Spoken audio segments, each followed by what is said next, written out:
When I was a kid, we had this unspoken rule in the neighborhood. If a hen laid eggs and no adult saw it happen, those eggs were automatically community property. It sounds ridiculous now, but as children, we had a way of turning small things into serious rules. And that day, we treated it like law. One afternoon, all the parents had gone out. They were working in the fields, cultivating crops, and the village became quiet. Just children left behind in our own little world. No adults watching, no voices calling your name. Just freedom and temptation. That's when my friends showed up. They stormed into the yard like undercover agents. One of them whispered, "The hen laid 3 eggs." Then he looked around dramatically and said, "Let's boil them. But whatever you do," he leaned closer, "don't tell the parents." And of course, I agreed. Because when you're young, loyalty to your friends feels like a life or death mission. You don't want to be the one left out. You don't want to be the one everyone thinks is soft. So you nod, even when something inside you hesitates. We sneaked behind the house. Someone gathered dry sticks.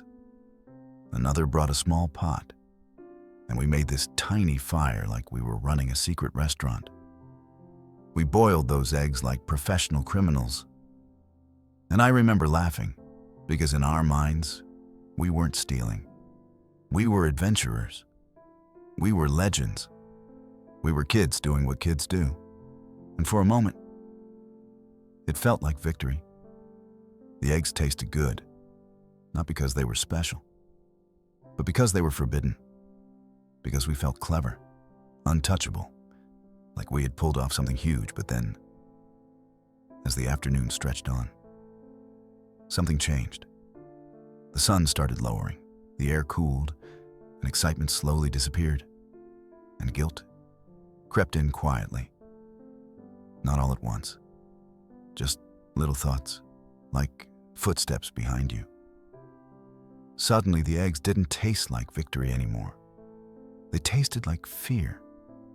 Fear of that moment when my mother would return. Fear of that quiet daily routine, where she would count the eggs like it was a stock take. 1, 2, and then the pause. That pause when she would realize something was missing. I tried to distract myself. I tried to laugh with the others. But inside, my mind kept repeating, "They trusted you. The adults trusted you. And you broke that trust for something so small." My friends seemed completely fine. They were already talking about the next adventure. But me? I couldn't settle. Because there is something about conscience. It doesn't shout. It whispers. And somehow, that whisper is louder than any noise.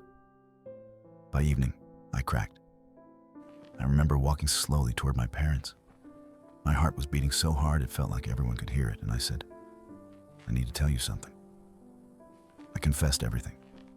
The eggs, the fire, and most importantly, the promise I broke. And I expected anger, I expected punishment, I expected shouting. But what I saw was worse. Disappointment. The kind that teaches you. The kind that stays with you. My friends were right behind me, staring in shock. And their faces said, "Wow, you really told?" And just like that, I became the one thing every child dreads, the one who told. The next day, nobody talked to me. No jokes, no laughter, just silence. And as a child, that silence feels unbearable. It feels like exile, like you have been removed from the group.